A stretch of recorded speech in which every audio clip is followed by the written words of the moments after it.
Today, I thought I would talk about some big-name authors releasing new books in 2025 and see which ones these guys like the sound of the most. First, we have Taylor Jenkins Reid. She's an American author, best known for her novels The Seven Husbands of Evelyn Hugo and Daisy Jones and the Six. She loves revisiting past decades in her books, and her next, Atmosphere, out in June, is set against the backdrop of the 1980s space shuttle program and is about the extraordinary lengths that we go to live and love beyond our limits. The main character, Joan Goodwin, has been obsessed with the stars for as long as she can remember. She's content with her life as a professor of physics and astronomy at Rice University until she comes across an advertisement seeking the first women scientists to join NASA's space shuttle program. Suddenly, Joan yearns to be one of the few people to go to space. Selected from a pool of thousands of applicants in the summer of 1980, Joan begins training at Houston's Johnson Space Center alongside an exceptional group of fellow candidates. As the new astronauts become unlikely friends and prepare for their first flights, Joan finds a passion and love she never imagined.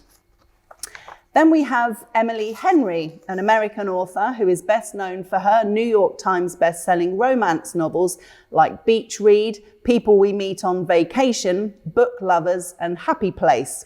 Her romance novels have sold more than 10 million copies. Her newest, Great Big Beautiful Life, is out in April. It's about two writers who compete for the chance to sell the larger-than-life story of a woman with more than a couple of twists up her sleeve. Alice Scott is an eternal optimist still dreaming of her big writing break. Hayden Anderson is a Pulitzer Prize-winning human thundercloud. And they're both on Little Crescent Island for the same reason, to write the biography of a woman no one has seen in years, or at least to meet with the octogenarian who claims to be the Margaret Ives. Tragic heiress, former tabloid princess, and daughter of one of the most storied and scandalous families of the 20th century. Margaret invites them both for a 1-month trial period, after which she'll choose the person who will tell her story. But she's only giving each of them pieces of her story, pieces that they can't swap to put together because of an ironclad NDA and an inconvenient yearning pulsing between them every time they're in the same room. It's becoming abundantly clear that their story, just like the tale Margaret's spinning, could be a mystery, a tragedy, or a love story, depending on who's telling it. And finally, King of Horror, Stephen King, who famously writes every single day, certainly pays off. He's published more than 70 best-selling books.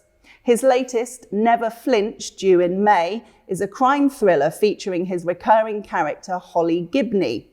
This book has intertwining storylines, one about a killer on a diabolical revenge mission, and another about a vigilante targeting a feminist celebrity speaker. The Buckeye City Police Department receives a disturbing letter from a person threatening to kill 13 innocents and 1 guilty in an act of atonement for the needless death of an innocent man. As the investigation unfolds, Detective Izzy Janes realizes that the letter writer is deadly serious. Meanwhile, controversial and outspoken women's rights activist Kate McKay is embarking on a multi-state lecture tour, drawing packed venues of both fans and detractors. Someone who vehemently opposes Kate's message of female empowerment is targeting her and disrupting her events. At first, no one is heard, but the stalker is growing bolder.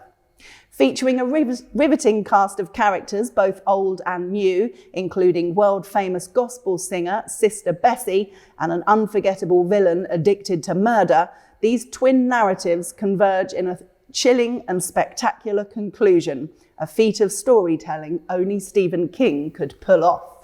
Really? That was a chunk moment. The only writer I've heard of is Stephen King. I've not heard of the other ones. Yeah. So obviously missing out there.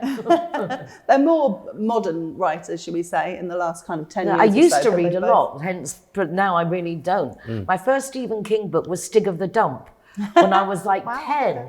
And I loved it. And I was hooked from then. It wasn't a horror by any means. Yeah. But it was really, I used to tell everyone it was my cousin or my uncle. He is an incredible writer, but I'm not a fan of horror, I'll be honest. So no, me either. But when I read Pet Sematary, I read it on the beach in August and I was shivering in fear. I mean, he certainly can get a story across, that's for sure. Yeah. We've read the one about what would happen if JFK hadn't been murdered. Yes, that's great, That's isn't it? a really good book. Really good. And it was that's adapted Stephen into a King. TV series that was brilliant. Yeah. And a book club, we've read The Seven Husbands of... Yes, Evelyn Hugo. Evelyn That's a Hugo. big book club book. Yeah. It's really good. popular. She's a good writer. She is, Yeah, some good ones out there. Real mix.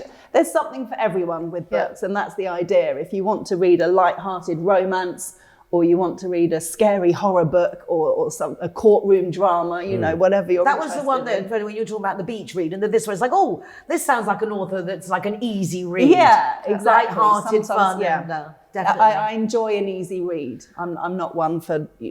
I don't like it when there's too many characters. Yeah. And because I'm not necessarily reading every day. Sometimes I might leave it for a few days and go back to it, and you don't want to go back to it and go, who are these people? Is that the brother or the husband or the son? I'm not really sure, and you need to go back, and that's really annoying. So I think a simple cast of characters that's easy to follow can help if you're not reading every day. And I'm just happy you do a book segment so I can just do my reading vicariously through you. There we go. Yeah, job done. Absolutely. Thank you.